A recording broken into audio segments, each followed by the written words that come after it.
Dictation start होगा 5 second बाद। Start.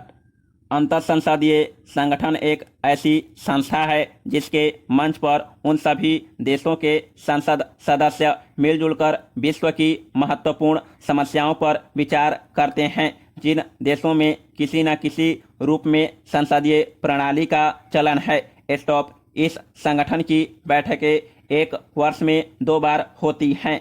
Stop. समस्त संसदीय प्रणाली के देशों के 1000 प्रतिनिधि उन देशों के प्रतिनिधि मंडलों के रूप में अपने देश का प्रतिनिधित्व करने के लिए आते हैं। स्टॉप। इन प्रतिनिधि मंडलों में उन देशों की संसदों के अध्यक्ष, उपाध्यक्ष एवं संसदीय कार्य मंत्री भी आते हैं। स्टॉप। इस समय विश्व के अनेक देशों में अनेक प्रकार की संसदीय प्रणाली है, जिनमें रूस, हंगरी, पोलैंड और पूर्वी जर्मनी जैसे देश हैं। स्टॉप। दूसरी ओर अमेरिका, ब्रिटेन, फ्रांस, इटली और कनाडा जैसे देशों में अपने ढंग की संसदीय प्रणाली विद्यमान है, जो अपनी संसदीय पद्धति को आदर्श मानते हैं। स्टॉप। इसी प्रकार से अरब देश एवं इजराइल की अपनी शासन पद्धतियां हैं। स्टॉप। इनके अतिरिक्त भारत, नेपाल, पाकिस्तान, और श्रीलंका में पृथक पृथक लोकतंत्रीय अथवा संसदीय प्रणाली का चलन है। स्टॉप। उधर अफ्रीकी देशों की अपनी वेशभूषा, अपनी भाषा और अपनी शासन पद्धति निराली ही होती है। पैरा।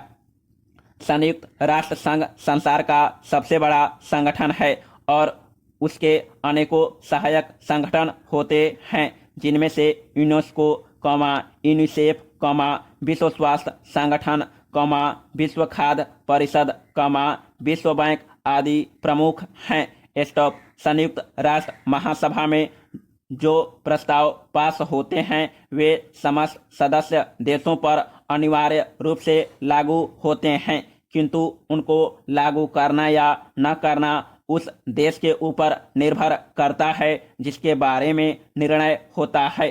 स्टॉप। संयुक्त राष्ट्र महासभा और अंतर संसदीय सम्मेलन में यही अंतर है कि इसके निर्णय अथवा स्वीकृत प्रस्ताव सम्मेलन में भाग लेने वाले राष्ट्रों पर बंधन नहीं होते, जबकि संयुक्त राष्ट्र महासभा के प्रस्ताव उन देशों पर बंधन होते हैं, भले ही उनको वे देश लागू करे या न करे। स्टॉप। अभी तक इस संस्था के सदस्य कई राष्ट्र नहीं हैं।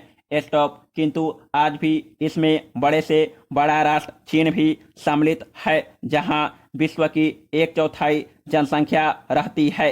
स्टॉप। इनमें छोटे से छोटे राष्ट्र भी हैं, जैसे हंगरी, पोलैंड, नेपाल आदि। पैरा।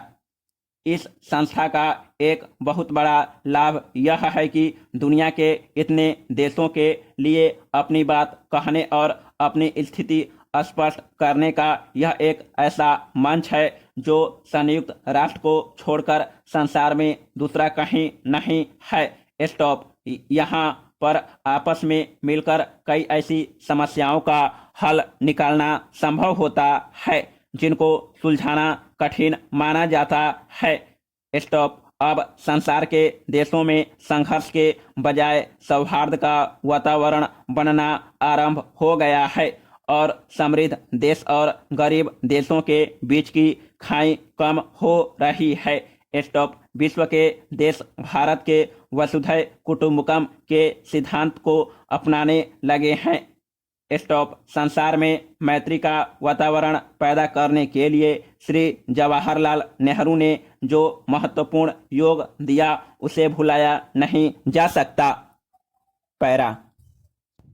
इस बात पर गौर किया जाना चाहिए कि देश में हिंदी आशुलिपिकों की कमी क्यों है। स्टॉप। हिंदी आशुलिपि का आरंभ इस देश में 1907 से हो चुका है, तथापि जो कुछ प्रयत्न इसके विकास के लिए किए गए, वे हिंदी प्रेमियों द्वारा किए गए, सरकार द्वारा जो कुछ इसके विकास के लिए किया जाना चाहिए था, कॉमा वह नहीं किया गया, स्टॉप। यह निश्चित हो गया था कि संविधान के लागू होने के बाद इस देश की राजभाषा हिंदी होगी, किंतु जो कुछ निश्चय किया गया था उसको पूरा करने के लिए आवश्यक प्रयत्न नहीं किए गए, स्टॉप। उस समय किसी भी तरफ से यह बात नहीं कही गई कि हिंदी में काम न हो, कॉमा किंतु धीरे धीरे समय बीतने के साथ साथ कुछ प्रदेशों की ओर से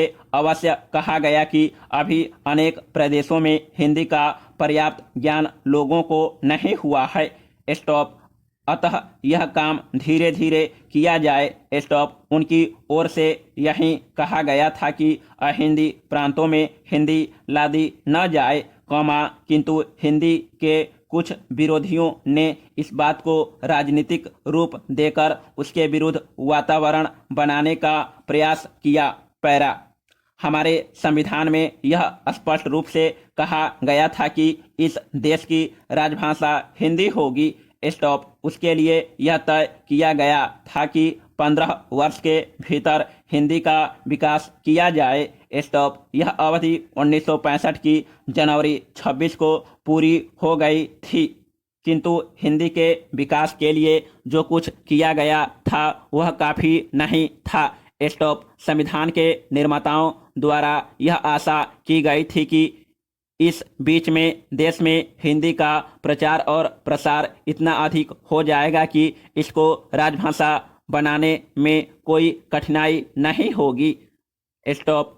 विज्ञान कॉमा तकनीकी एवं विधिक क्षेत्र में हिंदी का प्रयोग नहीं के बराबर होता था, स्टॉप। अतः यह स्वाभाविक था कि उस दिशा में प्रगति भी अधिक नहीं हो सकी, स्टॉप। अतः हिंदी भाषी लोगों की कठिनाइयों को देखते हुए प्रधानमंत्री श्री जवाहरलाल नेहरू ने उनको यह आश्वासन दिया था कि अहिंदी भाषी लोगों के ऊपर हिंदी लादी नहीं जाएगी जब तक वे इसके लिए तैयार न हो जाएं, स्टॉप।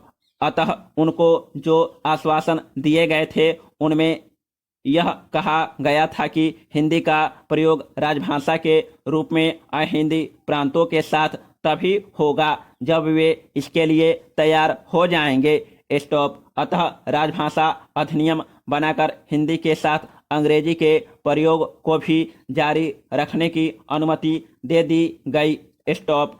यह सुविधा उनको दी गई थी जो कि हिंदी नहीं जानते थे, स्टॉप। हिंदी प्रांतों में भी इस सुविधा का अनेक लोगों ने फायदा उठाना उचित समझा और हिंदी की प्रगति में ढील आ गई, स्टॉप। किंतु केंद्र ने बराबर इस चीज पर नज़र रखी और हिंदी के प्रयोग व प्रसार के लिए और भी दृढ़ता के साथ उपाय किए, स्टॉप। जब तक यह नहीं कहा गया था तब तक इस काम में थोड़ी बहुत ढील रही, कॉमा किंतु अब हिंदी प्रांतों में हिंदी में काम होने लगा है। समाप्त।